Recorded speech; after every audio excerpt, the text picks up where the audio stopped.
जय हिंद आप सभी को। तो चलिए शुरुआत करते हैं आज की इस क्लास में। Unique publication Bihar police driver का प्रैक्टिस सेट कंप्लीट करेंगे और आज के इस क्लास में इस बुक का जो फुल प्रैक्टिस सेट देखने वाले हैं। सेट नंबर कितना होगा? तो 14 होगा।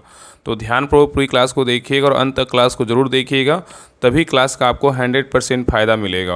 और आपको इसके पहले जो भी क्लास आपका छूट गया 1 से लेकर 13 तक, तो जाके प्लेलिस्ट चेक कीजिएगा। आपको 1 से लेकर 13 तक आपको सारा क्लास मिल जाएगा। और सभी लोग क्लास को लाइक कर दीजिएगा। सभी लोग चैनल को नए हैं तो चैनल को सब्सक्राइब करके जो है ना बेल आइकन जरूर ऑन कर लीजिएगा। और लास्ट में आप लोग बताइएगा कि 100 में जो है ना कितना मार्क्स आया। तो चलिए शुरुआत करते हैं सेट नंबर 14।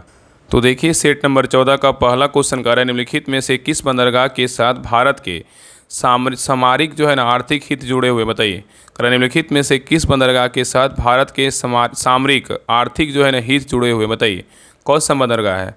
तो एक का से उत्तर होगा ऑप्शन नंबर 1 चाबहार बंदरगाह है। कौन सा बंदरगाह है? तो चाबहार बंदरगाह है। ठीक है।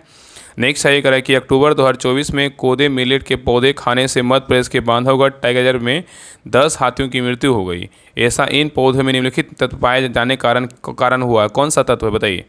करें कि अक्टूबर 2024 में कोदे मिलेट के पौधे खाने से मध्य प्रदेश के बांधवगढ़ टाइगर में 10 हाथियों की मृत्यु हो गई। ऐसा इन पौधों में निम्नलिखित तत्व पाए जाने कारण हुआ। बताइए कौन सा तत्व है? बताइए। तो 2 का से उत्तर होगा ऑप्शन नंबर 1 साइक्लोपियाजोनिक अम्ल है। क्या है? तो साइक्लोपियाजोनिक अम्ल है। नेक्स्ट है करा कि समाचारों की सुर्खियों में रहा बिंझिनम बंदरगाह किस राज्य में स्थित है? बताइए। करा समाचारों में की सुर्खियों में रहा बिंझिनम बंदरगाह किस राज्य में स्थित है? तो 3 का से उत्तर होगा ऑप्शन नंबर सी। कहाँ है? तो केरल में है। नेक्स्ट है करा कि दक्षिण पूर्व एशिया का ऐसा पहला देश जहाँ समलैंगिक विवाह को विधिक मान्यता प्रदान कर दी गई है। बताइए कौन सा देश है? करा दक्षिण पूर्व एशिया का ऐसा पहला देश जहाँ समलैंगिक विवाह को विधिक मान्यता प्रदान कर दी गई। बताइए कौन सा देश है? तो 4 का से उत्तर होगा ऑप्शन नंबर सी थाईलैंड है। क्या है? तो थाईलैंड है। नेक्स्ट है करा कि राष्ट्रमंडल देशों का 27वां शिखर सम्मेलन CHOGM अक्टूबर 2024 में कहाँ आयोजित हुआ है? बताइए। करा राष्ट्रमंडल देशों का 27वां शिखर सम्मेलन अक्टूबर 2024 में कहाँ आयोजित हुआ है? तो 5 का से उत्तर होगा ऑप्शन नंबर 1 कहाँ हुआ? सामोआ में हुआ। कहाँ हुआ? सामोआ में। नेक्स्ट है ये करा तुवाली द्वीप निम्नलिखित में से किन कारणों से समाचारों की सुर्खियों में रहा है? बताइए।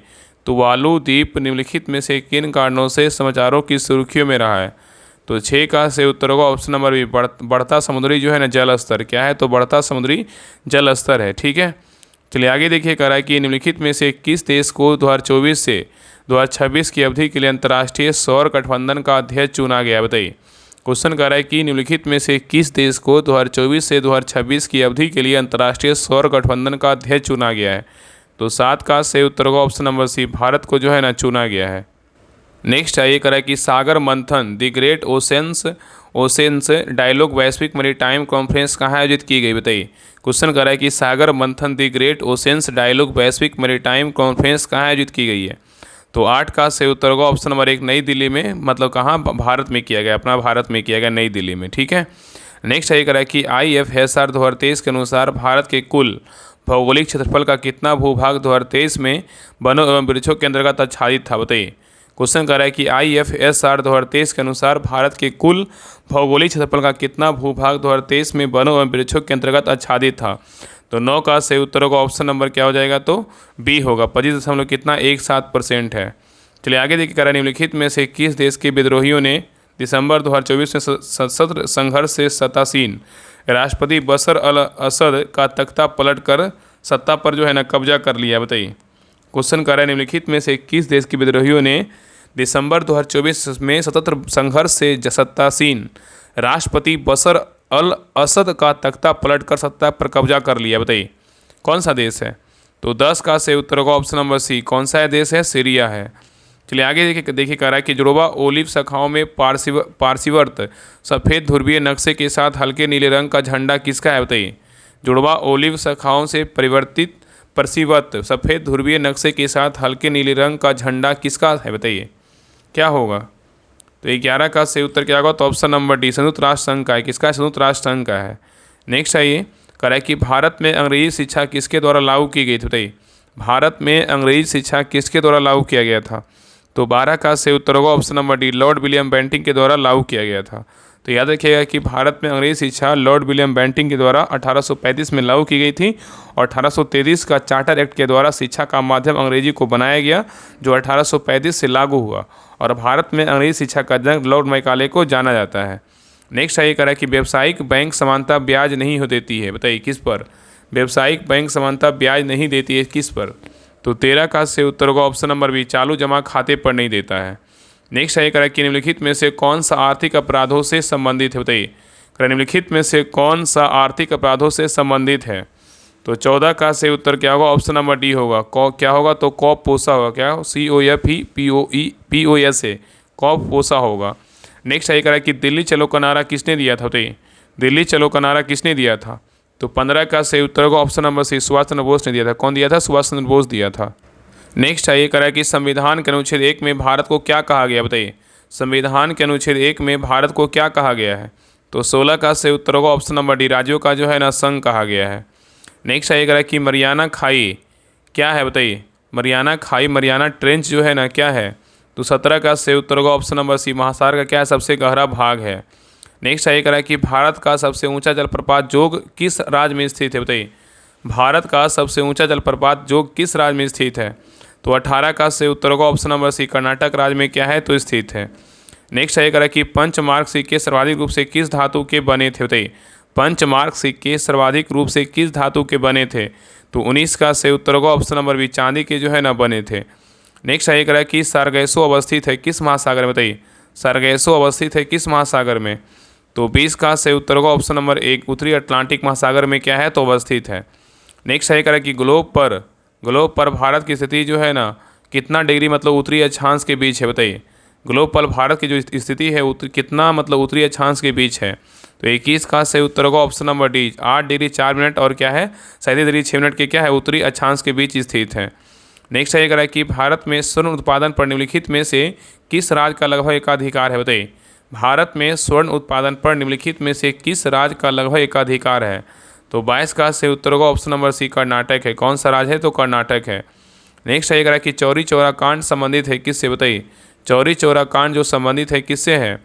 तो 23 का से उत्तर होगा ऑप्शन नंबर 1, असहयोग आंदोलन से। किससे, तो असहयोग आंदोलन से है। तो याद रखिए 1 अगस्त 1920 से गांधी जी द्वारा चलाए जा रहे असहयोग आंदोलन के दौरान ही 5 फरवरी 1922 को देवरिया जिले के चौरी चौरा नामक स्थान पर पुलिस ने जबरन एक जुलूस को रोकना चाहा। फलतः जनता ने क्रोधित होकर थाने में आग लगा दी, जिसमें एक थानेदार एवं 21 सिपाहियों की मृत्यु हो गई। और इस घटना से स्तंभ होकर जो है ना गांधी जी ने 11 फरवरी 1922 को असहयोग आंदोलन को जो है ना स्थगित कर दिया था। चलिए आगे देखिए। नेक्स्ट है ये करा कि यदि राष्ट्रपति स्वेच्छा से अपना पद त्याग करना चाहे तो अपना त्याग पद निम्नलिखित में से किसे प्रेषित कर सकता है, बताइए। करा यदि राष्ट्रपति स्वेच्छा से अपना पद त्याग करना चाहे तो अपना त्याग पद निम्नलिखित में से किसे प्रेषित कर सकता है।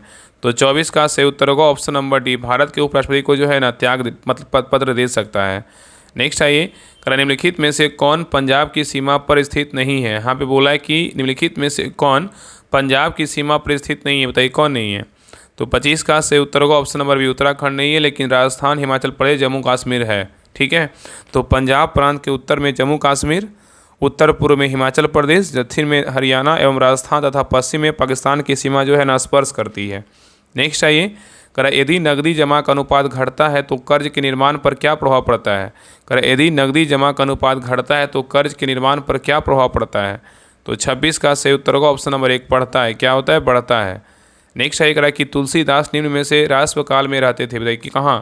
करा तुलसीदास निम्न के राष्ट्र काल में रहते थे, बताइए किसके रहते थे, बताइए। तो 27 का से उत्तर होगा ऑप्शन नंबर डी, अकबर। क्या होगा, तो अकबर होगा। तो गोस्वामी तुलसीदास हिंदी साहित्य के महान संत कवि थे और इनके द्वारा रचित श्री रामचरितमानस लोक ग्रंथ है। इनका जन्म 1532 ईस्वी में और मृत्यु जो है ना 1623 में हुआ था। ठीक है, याद रखिएगा। नेक्स्ट है निम्नलिखित में से कौन भारत का प्राचीनतम राजवंश है, बताइए। निम्नलिखित में से कौन भारत का प्राचीनतम राजवंश है। तो 28 का से उत्तर होगा ऑप्शन नंबर सी, मौर्य राजवंश है। क्या है, तो मौर्य राजवंश है। तो भारत का सबसे प्राचीनतम राजवंश बोलेगा तो मौर्य वंश है, जिसकी स्थापना चंद्रगुप्त मौर्य ने किया था, जो घानंद को हराकर मगध की राजगद्दी पर 322 ईस्वी पूर्व में बैठा था। तो पहले क्या हो जाएगा, तो मौर्य, उसके बाद कुषाण, उसके बाद गुप्त होगा, उसके बाद क्या होगा, वर्धन वंश होगा। नेक्स्ट है कि डेल्टा का निर्माण होता है जब नदी के मुहाने पर क्या होता है, बताइए। डेल्टा का निर्माण होता है जब नदी के मुहाने पर क्या होता है। तो 29 का सही उत्तर होगा ऑप्शन नंबर बी, नदी प्रवाह जो है निर्बल होता है। क्या होता है? नदी प्रवाह निर्बल होता है। नेक्स्ट सही करें, निम्नलिखित में से कौन विशालतम रेगिस्तान है? बताइए, करें निम्नलिखित में से कौन विशालतम रेगिस्तान है? तो 30 का सही उत्तर होगा ऑप्शन नंबर सी, क्या है? तो सहारा रेगिस्तान है। नेक्स्ट सही करें, यूनेस्को द्वारा संस्थापित विश्व नृत्य मतलब वर्ल्ड डांस डे कब मनाया जाता है?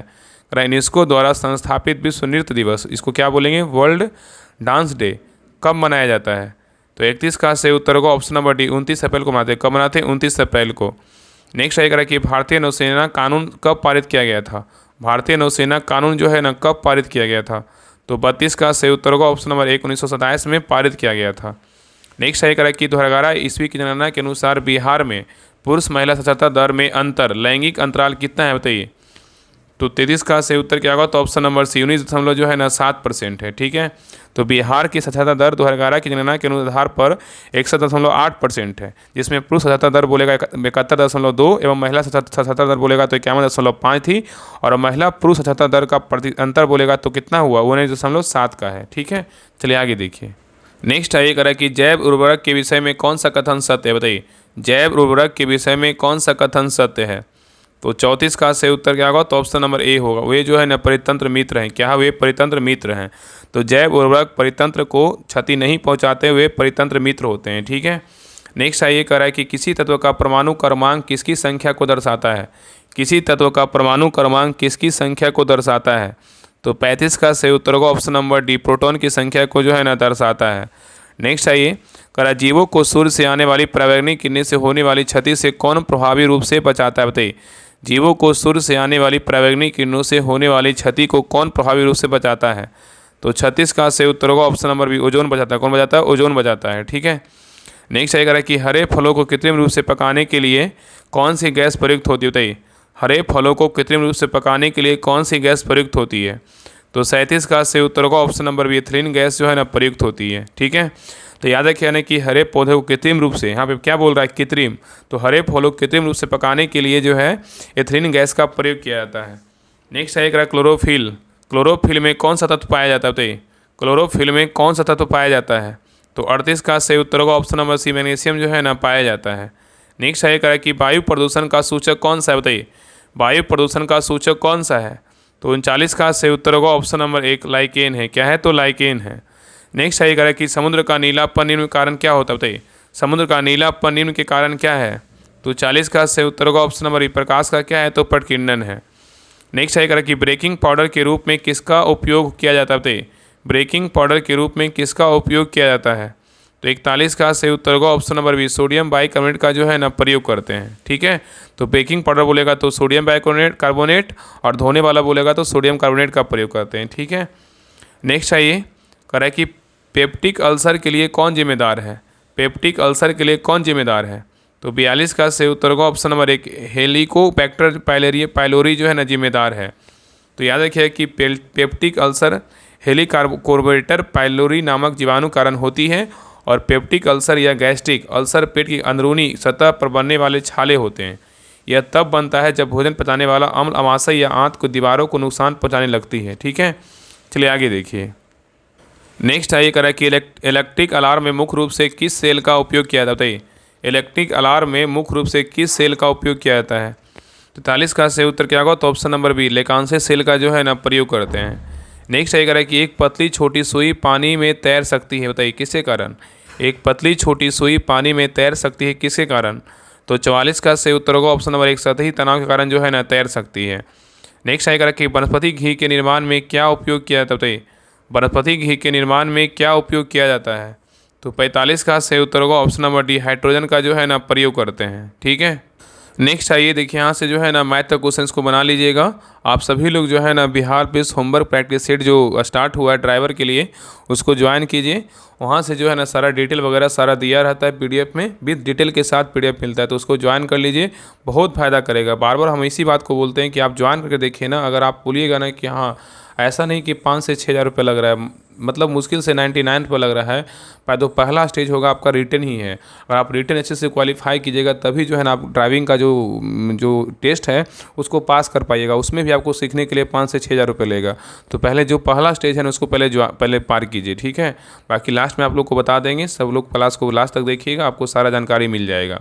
तो देखिए 46 का जो सही उत्तर होगा ऑप्शन नंबर बी होगा। आगे देखिए 47 का जो सही उत्तर होगा ऑप्शन नंबर डी होगा। नेक्स्ट है 48 का सही उत्तर क्या होगा, तो ऑप्शन नंबर डी होगा।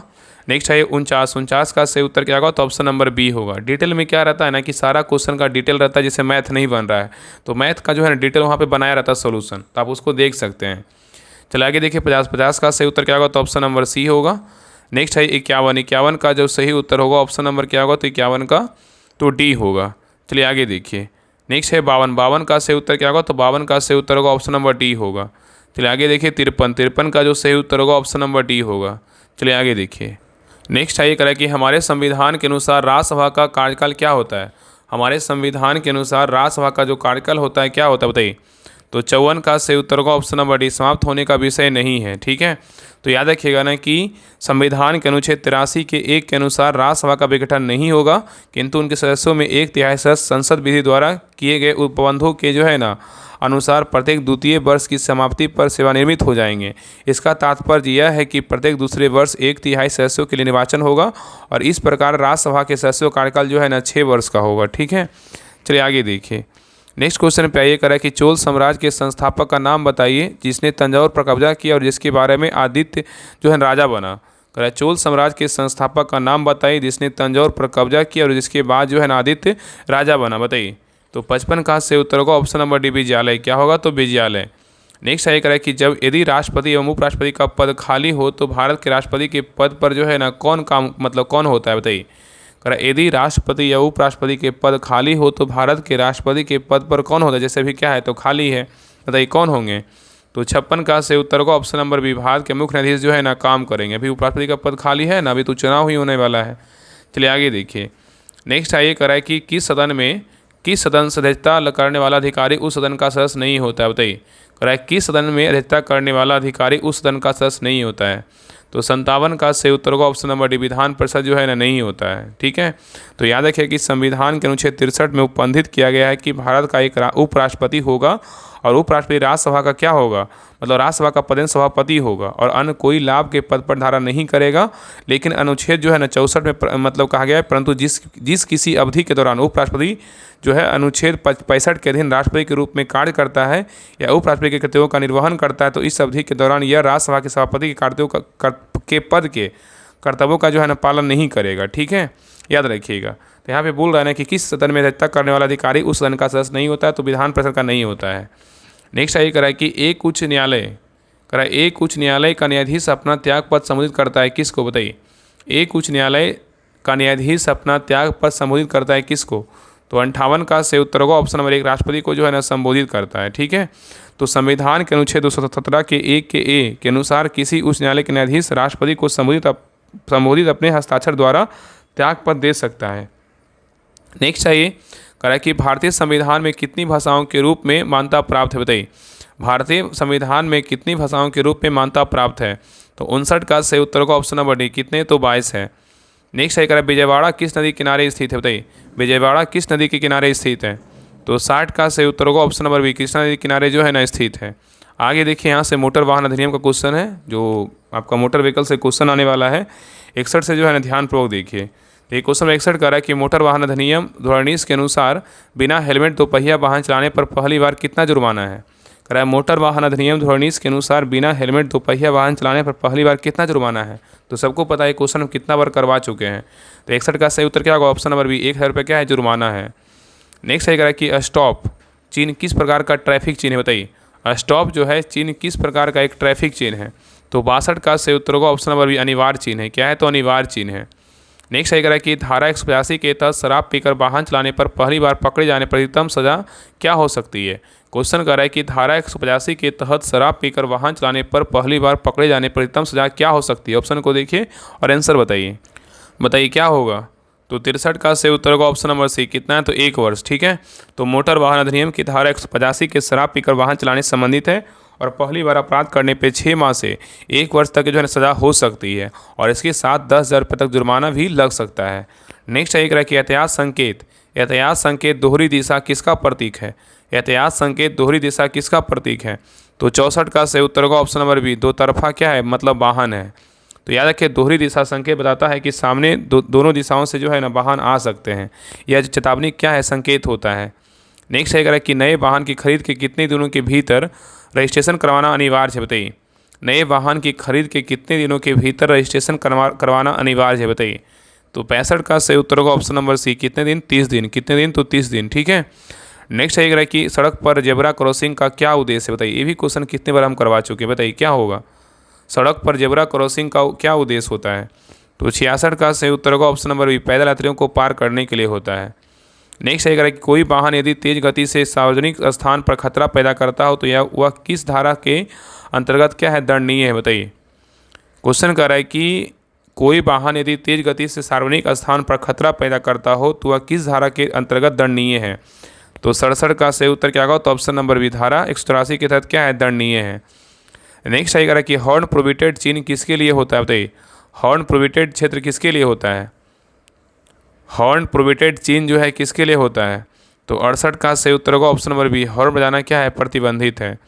नेक्स्ट है कि मोटर वाहन अधिनियम 2019 के अनुसार कोई वाहन यदि पॉल्यूशन सर्टिफिकेट के बिना पकड़ा जाए तो जुर्माना कितना होगा? बताइए। कह रहा है मोटर वाहन अधिनियम 2019 के अनुसार कोई वाहन यदि पॉल्यूशन सर्टिफिकेट के बिना पकड़ा जाए तो जुर्माना कितना होगा? तो 69 का सही उत्तर होगा ऑप्शन नंबर सी, 2,000 रुपये का क्या होगा? जुर्माना होगा। ठीक है, याद रखिएगा। नेक्स्ट है कि कोई आवश्यक 18 वर्ष से कम वाहन चलाते पकड़ा जाए तो क्या दंड लगेगा? बताइए। कोई आवश्यक कोई अवयस्क मतलब कोई अवयस्क जो है ना 18 वर्ष से कम मतलब वयस्क नहीं हो चुका है मतलब छोटा है, तो कह रहा है वाहन चलाते पकड़ा जाए तो किस पर दंड लगेगा? तो 70 का सही उत्तर होगा ऑप्शन नंबर सी, अभिभावक वाहन के मालिक पर जो है दंड लगेगा। नेक्स्ट है कह रहा है कि कोई वाहन चालक अगर सीट बेल्ट नहीं पहनता है तो जुर्माना कितना होता है? बताइए। कोई वाहन चालक अगर सीट बेल्ट नहीं पहनता है तो जुर्माना कितना होता है? तो 71 का सही उत्तर होगा ऑप्शन नंबर बी, कितना होगा? 1,000 रुपये क्या होगा? जुर्माना होगा। नेक्स्ट है कि वाहन का वैध इंश्योरेंस ना होने पर कितना जुर्माना हो सकता है? वाहन का वैध इंश्योरेंस ना होने पर कितना जुर्माना हो सकता है? तो 72 का सही उत्तर होगा ऑप्शन नंबर बी, 2,000 रुपये का जो है जुर्माना हो सकता है। तो याद रखिएगा कि वाहन जो है ना बीमा ट्रैफिक सुरक्षा के लिए ज़रूरी है और वैध बीमा के बिना वाहन चलाना क्या है? कानून अपराध है और पहली बार पकड़े जाने पर 2,000 रुपया और बार बार अगर पकड़े जाइएगा तो 4,000 का क्या लगेगा? जुर्माना लगेगा। तो बार अगर दूसरा बार तीसरा बार पकड़े जाइएगा तो 4,000 रुपये का क्या लगेगा? जुर्माना। पहली बार 2,000 रुपये का। चलिए आगे देखिए। नेक्स्ट है कि सड़क पर लगे नो यू टर्न संकेत का क्या अर्थ होता है? सड़क पर लगे नो यू टर्न संकेत का क्या अर्थ होता है? तो 73 का सही उत्तर होगा option number B, U turn लेना क्या है? निषेध है। नेक्स्ट है कि रेड लाइट जंप करने का क्या सजा है? बताइए। रेड लाइट जंप करने का क्या सजा है? तो 74 का सही उत्तर होगा ऑप्शन नंबर सी, कितना? 1,000 रुपये, 5,000 रुपये क्या है? जुर्माना है। नेक्स्ट है कि वाहन चलाते समय मोबाइल फ़ोन का प्रयोग करने पर अधिकतम जुर्माना कितना हो सकता है? वाहन चलाते समय मोबाइल फ़ोन का प्रयोग करने पर अधिकतम जुर्माना कितना हो सकता है? तो 75 का सही उत्तर होगा ऑप्शन नंबर डी, कितना होगा? 10,000 रुपये का जो है ना जुर्माना हो सकता है। ठीक है, याद रखिएगा। नेक्स्ट है ओवरलोड वाहन पकड़े जाने पर ट्रक चालक पर क्या कार्रवाई होती है? ओवरलोड वाहन पकड़े जाने पर ट्रक चालक पर क्या कार्रवाई होती है? तो 76 का सही उत्तर होगा ऑप्शन नंबर सी, 20,000 रुपये का जो है ना जुर्माना प्लस 2,000 रुपये प्रति टन जो है अतिरिक्त जुर्माना होता है। ठीक है, तो ओवरलोडिंग से सड़क और वाहनों दोनों को नुकसान होता है, इससे दुर्घटना की जो है ना संभावना भी बढ़ती है। अधिनियम में कठोर दंड तय किए गए हैं, मतलब 20,000 रुपये प्लस अतिरिक्त वजन पर 2,000 रुपये जो है टन का मतलब जुर्माना लगाया जाता है। नेक्स्ट है क्वेश्चन नंबर 77 का है कि PUC पॉल्यूशन अंडर कंट्रोल, अगर PUC का फुल फॉर्म पूछेगा तो क्या होगा? पॉल्यूशन अंडर कंट्रोल प्रमाण पत्र की वैधता कितने समय तक होती है नए वाहन के लिए? बताइए। तो 77 का जो सही उत्तर क्या होगा? तो ऑप्शन नंबर बी होगा, 1 वर्ष। क्या होगा? तो 1 वर्ष होगा। याद रखिएगा नए वाहन के लिए PUC की वैधता 1 वर्ष तक होती है और उसके बाद हर 6 माह में जो है नवीनीकरण जरूरी है। ठीक है, तो यहाँ पे क्या होगा? 1 वर्ष होगा। और PUC यह सुनिश्चित करता होता है कि वाहन प्रदूषण जो है नहीं फैला रहा है, इसके अभाव में जुर्माना लगाया जाता है। ठीक है, नेक्स्ट है कि सड़क पर लेफ्ट हेयर पिन वेंड चिन्ह का मतलब क्या है?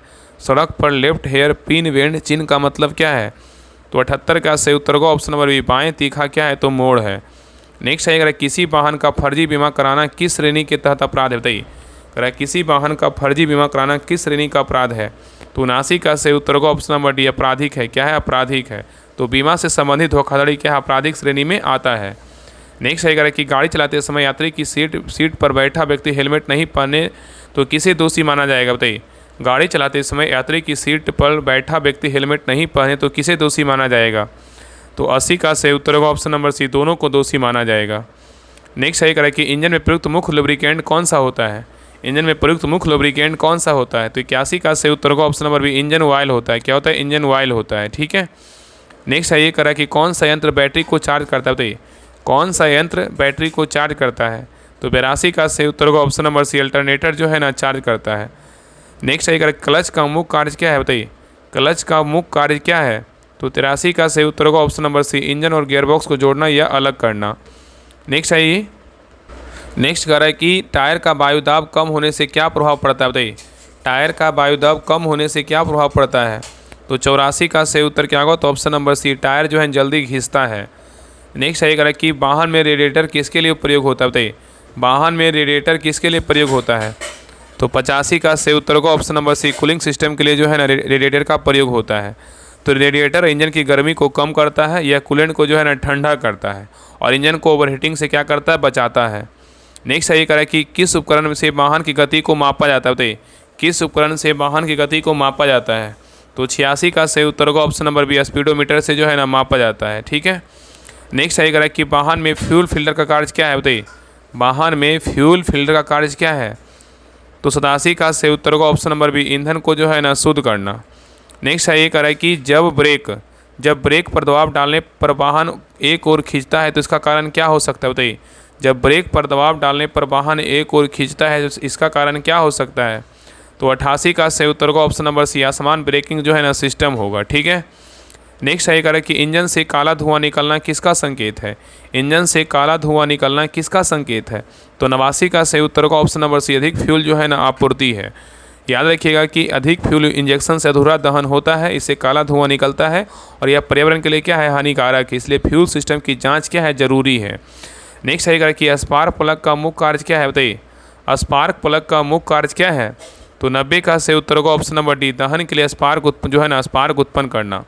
नेक्स्ट है ये कह रहा है दोपहिया वाहन में सबसे अधिक कौन सा ब्रेक प्रयोग होता है? बताइए, दोपहिया वाहन में सबसे अधिक कौन सा ब्रेक जो है ना प्रयोग होता है? तो 91 का सही उत्तर होगा option number B, rear brake जो है ना प्रयोग होता है। तो दोपहिया वाहन में संतुलन बनाए रखने के लिए रियर ब्रेक प्रमुख होता है और शुरुआती ब्रेकिंग रियर ब्रेक से ही की जाती है। नेक्स्ट है कह रहा है कि अधिक गर्म इंजन का मुख्य कारण क्या हो सकता है? बताइए, अधिक गर्म इंजन का मुख्य कारण क्या हो सकता है? तो 92 का सही उत्तर होगा ऑप्शन नंबर डी बी होगा, रेडिएटर में क्या होगा? पानी की जो है ना कमी होगा। रेडिएटर इंजन की गर्मी को नियंत्रित करता है और पानी की कमी से इंजन जो है ना कूलिंग नहीं हो पाता, इससे इंजन ज़्यादा गर्म होकर बंद हो सकता है। ठीक है। चलिए आगे देखिए। नेक्स्ट है ये कह रहा है गाड़ी के वाइपर का कार्य क्या होता है? गाड़ी के वाइपर का जो कार्य होता है क्या होता है? तो 93 का सही उत्तर होगा ऑप्शन नंबर बी, कांच जो है ना साफ करना। नेक्स्ट है अगर गाड़ी के इंजन में पिस्टन किसके साथ जुड़ा होता है? बताइए, गाड़ी के इंजन में पिस्टन किसके साथ जुड़ा होता है? तो 94 का सही उत्तर होगा ऑप्शन नंबर सी, क्रैंकशाफ्ट के साथ जो है ना जुड़ा होता है। ठीक है। नेक्स्ट है ये कह रहा है इंजन का कौन सा भाग ईंधन को जलाता है? बताइए, इंजन का कौन सा भाग ईंधन को जलाता है? तो 95 का सही उत्तर होगा ऑप्शन नंबर एक, स्पार्क प्लग जो है ना जलाता है। तो स्पार्क प्लग चिंगारी पैदा करता है या चिंगारी वायु ईंधन मिश्रण को जलाती है। नेक्स्ट है कह रहा है कि कौन सा तेल ब्रेक सिस्टम में प्रयोग होता है? बताइए, कौन सा तेल ब्रेक सिस्टम में प्रयोग होता है? तो 96 का सही उत्तर होगा option number C, brake oil जो है ना प्रयोग होता है। नेक्स्ट है कह रहा है कौन सा यंत्र वाहन की दिशा को नियंत्रित करता है? बताइए, कह रहा है कौन सा यंत्र वाहन की दिशा को नियंत्रित करता है? तो 97 का सही उत्तर होगा ऑप्शन नंबर सी, स्टीयरिंग करता है। कौन करता है? स्टीयरिंग करता है। नेक्स्ट है कह रहा है इंजन में गड़गड़ाहट की आवाज़ आने का कारण क्या हो सकता है? बताइए, इंजन में गड़गड़ाहट आने की आवाज़ आने का कारण क्या हो सकता है? इंजन में गड़गड़ाहट की आवाज़ आने के कारण क्या हो सकता है? तो 98 का सही उत्तर होगा ऑप्शन नंबर सी, ऑयल की जो है ना कमी। तो याद रखिएगा कि इंजन ऑयल की कमी से घर्षण बढ़ता है, इससे धातु के भाग आपस में टकराते हैं और यह आवाज़ जो है गड़गड़ाहट जैसी आती है। नेक्स्ट ये कह रहा है कि गाड़ी स्टार्ट नहीं हो रही है, स्पार्क प्लग खराब होने की पहचान कैसे होगी? गाड़ी स्टार्ट नहीं हो रही है, स्पार्क प्लग खराब होने की पहचान कैसे होगी? तो 99 का सही उत्तर होगा ऑप्शन नंबर सी, चिंगारी का ना आना। चलिए आगे देखिए, लास्ट क्वेश्चन है कह रहा है यदि इंजन से सफ़ेद धुआं निकले तो कारण क्या हो सकता है? यदि इंजन से सफ़ेद धुआं निकले तो कारण क्या हो सकता है? तो 100 का सही उत्तर होगा ऑप्शन नंबर क्या होगा? तो ए, पानी का जो है ना जलना।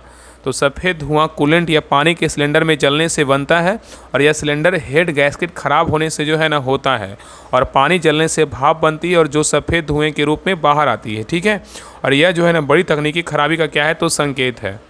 तो ये रहा यूनिक पब्लिकेशन का प्रैक्टिस सेट नंबर 14 रहा। आप लोग क्लास कैसा लगा आप लोग कमेंट सेक्शन में जरूर बताइएगा, और सभी लोग क्लास को लाइक कीजिएगा, और चैनल पर नए हैं चैनल को सब्सक्राइब जरूर कर लीजिएगा, और अपना स्कोर जो है ना जरूर शेयर कीजिए आप लोग का 100 में कितना मार्क्स आया। और बाकी देखिए आप सभी का जो है ना जो भी सेट करवाया जाता सारा का डिटेल रहता है, तो आप सभी लोग PDF के लिए जो भी क्लास का जो है ना थ्योरी 40 नंबर का जो थ्योरी सेक्शन है जो पूछेगा आपका, उसका भी जो है ना होमवर्क का स्टार्ट हो चुका है। तो प्रैक्टिस सेट होमवर्क जो है ना इसको ज्वाइन कर लीजिए, Bihar police driver practice set homework इसको ज्वाइन कर लीजिए। इसमें आपका इस बुक से जो है ना होमवर्क करवाया जा रहा है, आज तीसरा दिन का होमवर्क दिया गया है, तो जितना जल्दी हो सभी लोग ज्वाइन कर लीजिए। ज्वाइन करके अपना होमवर्क कंप्लीट कीजिए। जैसे ही बुक खत्म होगा ना, पहले अभी थ्योरी करवा रहे हैं, फिर प्रैक्टिस सेट में मतलब 1 लाइनर करवाएंगे, फिर आपका जो है ना PYQ प्रैक्टिस सेट करवाएंगे। इसमें भी क्या है तो 20 प्रैक्टिस सेट दिया गया, जैसे इसमें बुक में दिया हुआ है ना ऐसे इसमें दिया है। इसको भी हम सारा करवा देंगे क्लास यूट्यूब चैनल पर। ठीक है, बाकी जैसे ही बुक खत्म होगा उसके बाद ये स्टार्ट करेंगे। आपका अगर ये दोनों बुक अच्छे से कंप्लीट कर लेते हैं तो आपका 40 नंबर जो है ना आपका कभी नहीं छूटने वाला है, कोई भी क्वेश्चन आपका नहीं छूटेगा। बाकी प्रैक्टिस सेट के लिए तो आपको करवा ही रहे हैं क्लास, बाकी ये दोनों बुक का तो क्लास आ ही रहा है। तो इस सभी के लिए जो है PDF जो है ना आपको इस ग्रुप में मिलेगा, तो इसको ज्वाइन कर लीजिए। बाकी जैसे ही बुक खत्म होगा तो जो है ना आपका लग रहा है कि जो है किरण का भी स्टार्ट ही कर दें। बाकी जो भी आगे बुक आएगा तो आपका जो है ना यहाँ पे प्रैक्टिस सेट ऐड होगा। तो जितना जल्दी हो आप 99 पर पेमेंट करके जो है देखिए फ़ोनपे नंबर है 7549392490, इस नंबर पर पेमेंट करके जो है ना आप व्हाट्सअप कर दीजिएगा। इसी नंबर पर पेमेंट स्क्रीनशॉट आपको 10 मिनट के अंदर आपको लिंक मिल जाएगा। तो जितना जल्दी हो सभी लोग ज्वाइन कर लीजिएगा। बाकी सब सारा कुछ पढ़ लीजिए। बाकी हर वो क्लास में आपके जो है ना मतलब ये होमवर्क सीरीज के बारे में बता रहे हैं। तो आप पहले देखिए, पहला आपका जो स्टेज है ना आपका रिटन एग्ज़ाम है, आप अगर इसको क्वालिफाई कर दे तब आपका जो है ना आपका जो गाड़ी का जो टेस्टिंग है तब आपका होगा। उसमें भी आपका खर्च कितना लगेगा तो 5 से 6 हज़ार रुपया सीखने का लगेगा। सोचिए कि आपका 99 में इतना करवाया जा रहा है, तो पहले पहला स्टेज तो पार कीजिए ना। बाकी आपका सारा क्लास तो यूट्यूब चैनल पे आ ही रहा है, तो सभी लोग जितना हो सके क्लास को शेयर कीजिए, और चैनल पे नए चैनल को सब्सक्राइब जरूर कर लीजिए। और सभी लोग जो है ना होमवर्क सीरीज जरूर ज्वाइन कर लीजिए, ताकि आप अच्छे से जो है ना वहाँ पर PDF डिटेल वगैरह पढ़ सके। और 40 नंबर का जो थ्योरी सेक्शन है जो अलग से आने वाला है, पार्ट्स अधिनियम और पार्ट प्रोजेक्ट, वो आप सारा जो है अच्छे से कंप्लीट कर सकते हैं। ठीक है, तो सभी लोग ज्वाइन जरूर करें, और क्लास को लाइक करके जरूर जाएं, और हर ग्रुप में शेयर जरूर कीजिएगा। ठीक है, आप सभी से रिक्वेस्ट है। तो मिलते हैं एक नई क्लास में, तब तक के लिए जय हिंद, जय भारत।